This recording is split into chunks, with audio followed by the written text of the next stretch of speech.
Welcome back to the Flower Farm Sampler Quilt Along.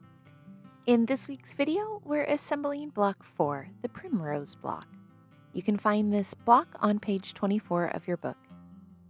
This is the first 16-inch block in the series, and we're getting to one of my favorite parts in any quilt along. Because while this is a larger block, we have already had the chance to practice all of the shapes we'll need this month. So there's nothing new to learn here, just the chance to combine several of the techniques we've already learned and practiced in our smaller 8-inch blocks. Our Primrose block is built in that familiar 9-patch layout, 3 rows of 3 units each. We'll make corner units using traditional piecing. Our side units or our compass point units feature partial square and square units. And our center unit is the same sawtooth star shape we made for our starflower blocks all the way back in our first quilt-along video.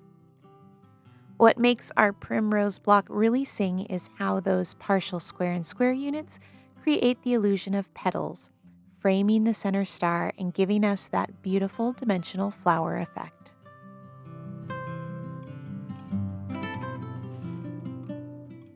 We'll start this month with our corner units in step 1. We'll be making these super simple units by sewing a B square to an I rectangle and then adding that H rectangle to the top edge.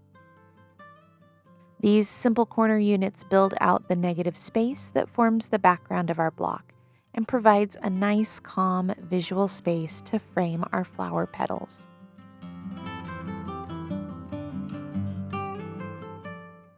Our side units, or those compass point units we'll make in steps 2 to 4, are such a great example of how we can use stitch and flip units to make unique geometric shapes.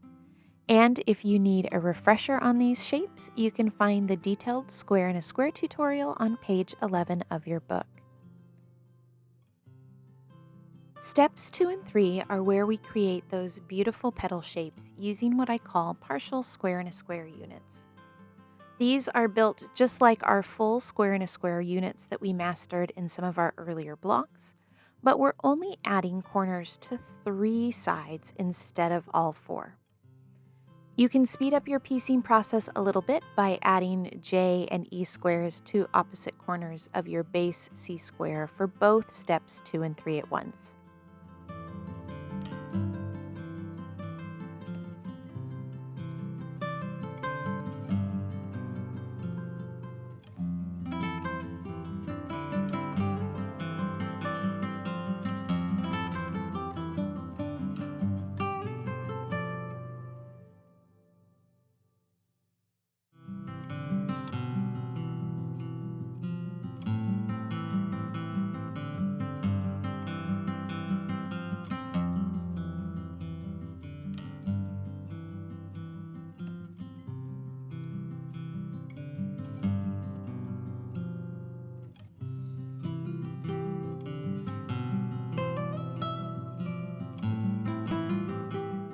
Then, paying careful attention to the placement of your second J squares, go back and add those final third corners. Make sure that you're referencing the assembly diagrams in your book because these 2 units in steps 2 and 3 should end up as mirror images.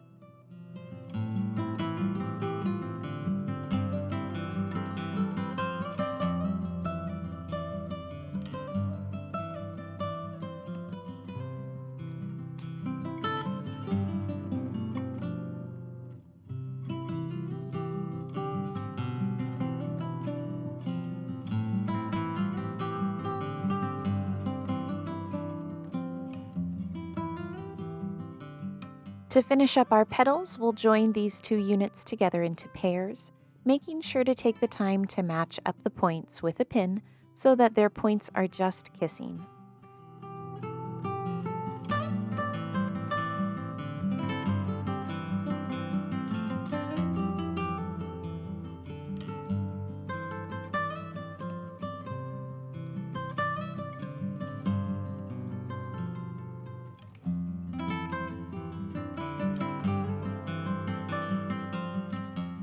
This is one of those rare instances where I'll opt to press my seams open so that my petal units lay nice and flat.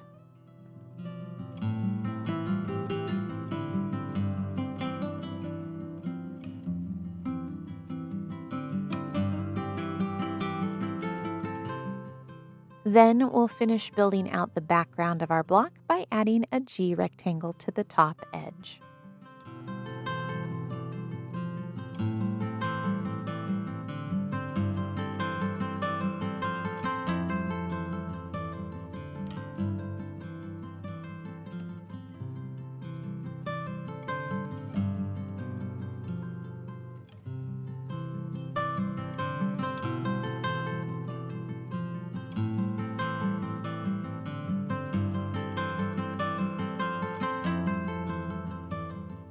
Our center unit is the same sawtooth star shape that we used for block 13, our starflower block, all the way back in our first video. We've linked that video on our Quilt Along homepage below if you need a more in-depth refresher. But as a quick reminder, we'll start out by making flying geese units using F squares and D rectangles.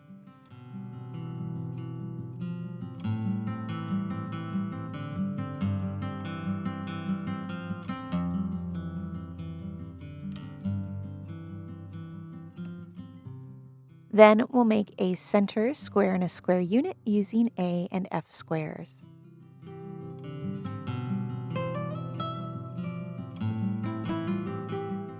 Finally, we'll join all of these pieces together along with E squares into that familiar 3x3 layout to finish the center unit.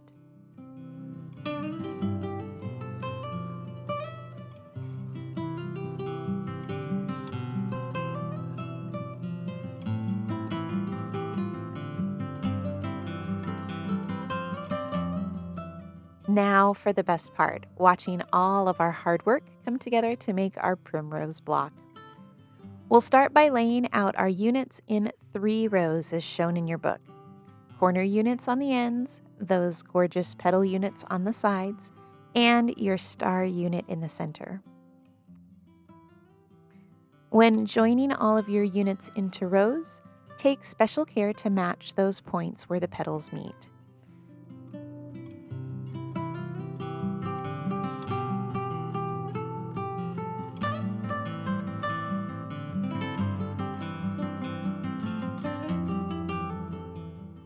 These interior points are what really makes this block shine. So remember, if a point doesn't match up perfectly the first time, don't panic.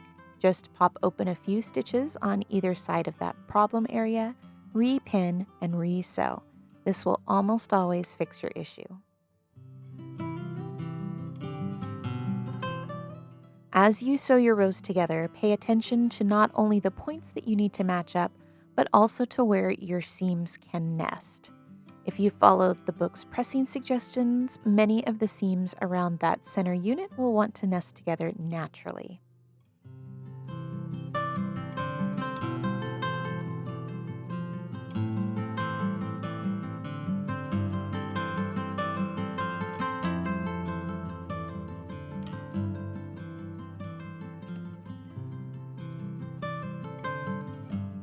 And there you have it, your Primrose block.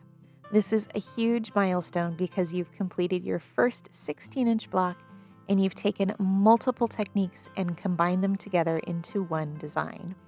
This is exactly the kind of skill building that makes these sampler quilts so rewarding. And if you love the Primrose block as much as I do, then be sure to check out our Primrose quilt on page 68 of your book. By making 9 primrose blocks, 5 dark blocks, and 4 lighter blocks, you can put them together into this gorgeous lap-sized quilt.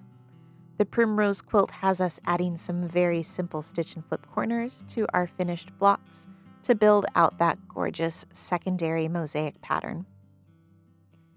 It is such a simple, beautiful pattern that packs so much visual interest.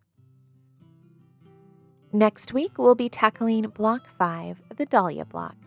This block features some really fun stitch and flip techniques that will create this dynamic floating star. I think it's going to be fantastic. We'll see you then. Thanks so much for sewing along with me today. You can post your photos in our Flower Farm Sampler Quilt Along Facebook group or on Instagram and Blue Sky using hashtag Flower Farm Sampler. And be sure to tag us at Chorus Quilts so that we can see your beautiful work too. Don't forget to grab your free Flower Farm Sampler checklist. You can find the link for the free download in the description box below. If you've enjoyed this tutorial, please give it a thumbs up and subscribe to our channel for more quilting videos. Hit the bell icon for notifications when we post new tutorials. Happy sewing! And we'll see you next time with another Flower Farm Sampler block.